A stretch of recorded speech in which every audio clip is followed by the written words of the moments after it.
Okay, welcome back to Barn Door Cycling's video blog. Today we're going to take a look at my favorite climb, Williams Hill, and this is leaving from Harrod, Illinois.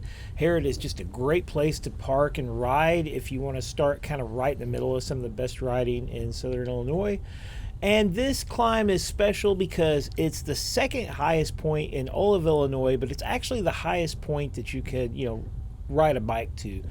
The highest point is somewhere up north. I don't remember where, but I know that it's in a closed location that you can't, ride a bike up to it.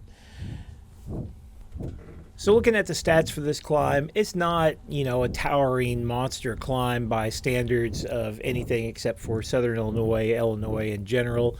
It's 4.6% average grade, and it does have two little kind of downhills in the middle of it. 621 total climbing. It takes you up to 1,045 feet. It feels like a climb, and it's kind of a drug out one. So um, I I really enjoy this climb because as a bigger guy, it's doable for me without killing me because it doesn't have any just massive super like walls or anything. And it really pushes me cardiovascularly and pushes me in all ways. And it's just a really cool scenic road. There are times when you kind of look around, you feel like you're almost up in the mountains. And of course, it's got great riding all around it. So it's just a good place to go do. It's also an awesome KOM segment on Strava. I at one time was like fourth or fifth, but that was a long, long time ago, and I'm pretty slow. So here's where you can see the first actual steep part. You go around this corner and you start climbing, and it gets pretty hard. The whole first part of this climb is actually really the only steep part on this climb. You go around this corner up here again, and it just keeps climbing up. So you can think of this climb almost in like three or four, probably four segments. So this first segment, you push up, go around the corner, and you head up towards Rom Road. So I'm so slow, we're going to speed this up. It takes me about 20 minutes to climb this, and the KOM is about 11 minutes, close to 11 minutes. The first place you're going to make a decision here, you get up here, you got to turn right, stay on Williams Hill Road. Left is going to take you on Rom Road, which is great for gravel riding. So this is pretty scenic through here. If you're out here around, winter time, early spring, after the leaves have fell, you can see so much farther, and you get a real sense of kind of like how you're actually climbing and continuing to gain altitude. Whereas if you come out here in summer, it's going to seem like you're just kind of riding through a tunnel of leaves almost. It's pretty tight.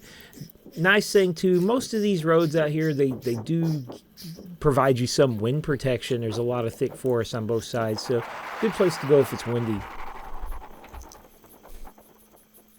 So Williams Hill was gravel for most of its existence, and it's only been oil and chipped for probably about the last 16 or 17 years. I think the first time I rode it was 2007, and it was a pretty tough climb. I remember it was in July, so the road surface I don't think has ever really been resurfaced since then, or at least not very often.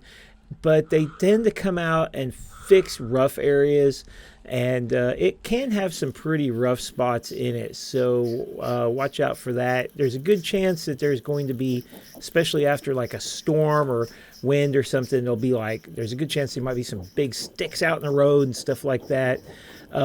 If it's rained, there's a very good chance, and especially kind of like in spring and stuff, that the road surface could be wet and possibly a little bit slick. So that's something else to watch out for.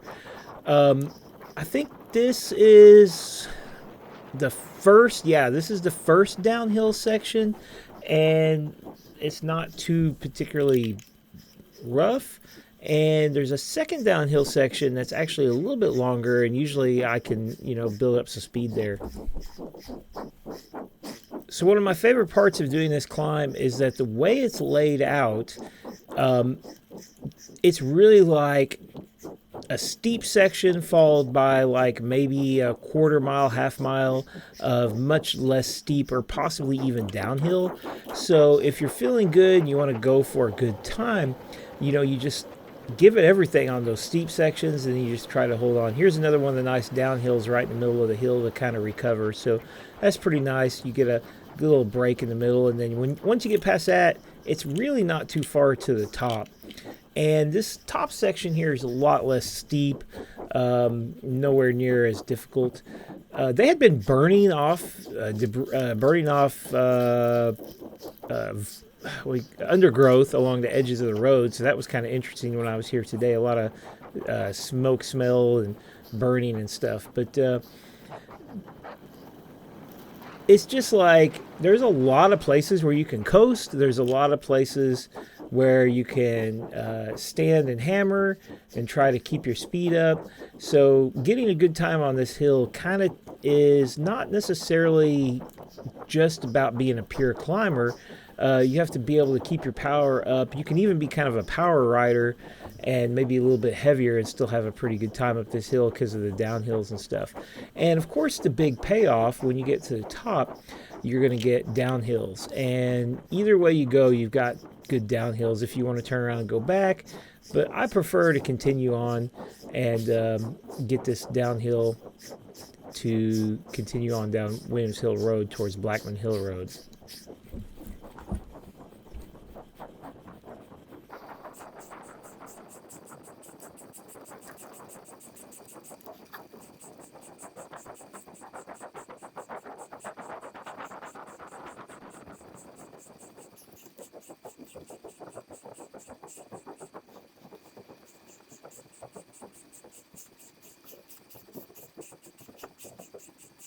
When you get up and reach the top, you'll see one last little kicker right at the very top of the hill. And at the top of this little climb, you will see a gravel to the right, and that takes you to the actual Williams Hill Tower. It's like probably a tenth of a mile or less down this gravel, and there's nothing down there to see. There's a sign that says Williams Hill, second highest point, and that's it. So, I mean, definitely feel free to go down there, but it's probably not really worth it unless you just really want to see a sign.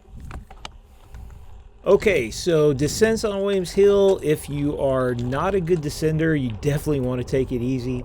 It's totally possible to rail these descents without even touching your brakes, as long as you are confident in leaning your bike a little bit and you're not just like sprinting like crazy. So both of these descents, you need to watch out for road surface like that right there. It's rough and bumpy, and just be generally aware of what's going on. You could have deer on the side of the road. You could have all manner of different animals running around. Leaves on the road, wet spots on the road, loose gravel on the road. I always warn people to really watch out early. Now this is a short descent going west, so this is continuing on, and this is a little bit shorter of descent, but it's just there's nothing to break this descent up. There's no little hills. There's really no flat spots till the bottom, and it's got some really steep sections right here that used to be really bad. I always tense up and and try to remember to loosen up. There's some big holes there, but they've come in and put some new filler down, so you can just rip on this downhill if you want, and depending on how much you want to get aero and how brave you are, you can really fly through here. This corner is totally possible just to ease through as long as you follow a good line and you are prepared for your turn without even touching the brakes. So, be safe and have a good time descending this. It doesn't take very long and you're at the bottom of this descent, because it's just a straight shot down, and I think it's about 1.5 miles or something. Somebody has recently set a downhill KOM, and I was really surprised to see that I had third place, considering I've never really attempted to make a go for this. I just go pretty fast every time I go down it, but it's not hard to do that when you have as much mass as me, but I was third out of 53 or something.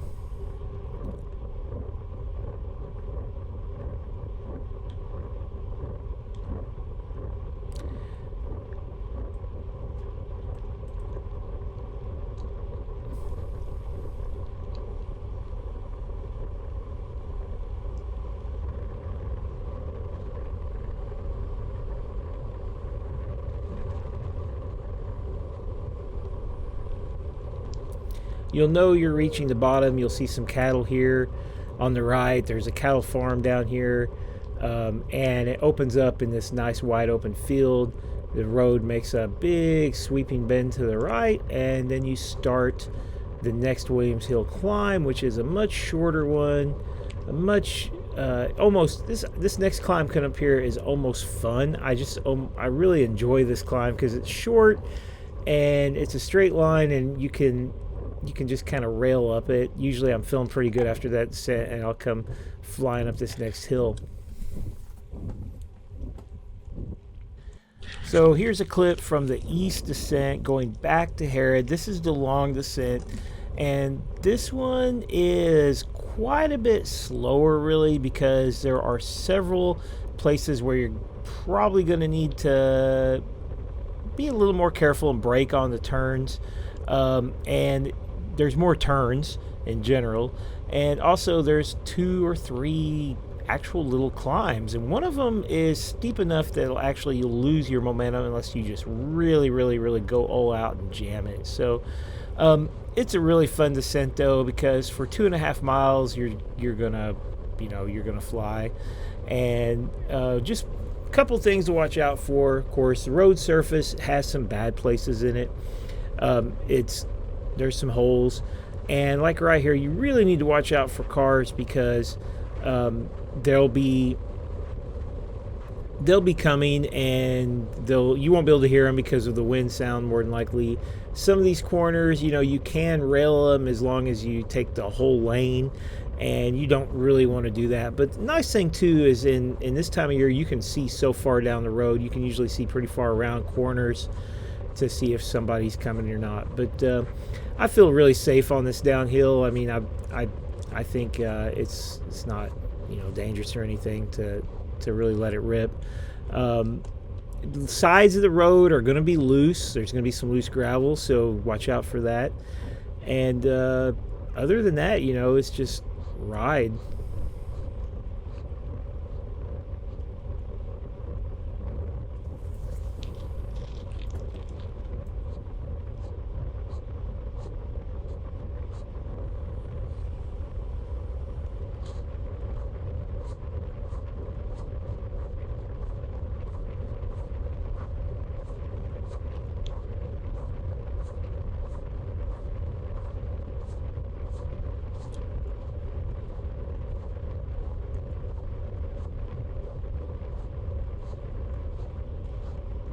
This is the little leg sapping climb in the middle of the downhill that will still your momentum and really slow you down.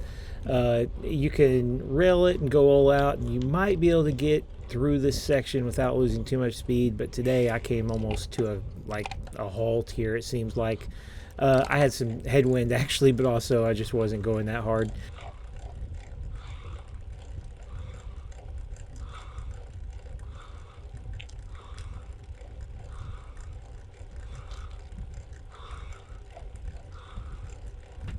So my GoPro was about to run out of space and stop recording, and I finish off the downhill almost in the exact same spot with a clip from spring where I used the time warp feature. So this is a great place to come ride if you're in the area, or if you're just traveling through southern Illinois, you want to find a great bike area. This whole anywhere in the Shawnee Forest is definitely worth riding. Come on, visit, bring your bike, and ride Williams Hill.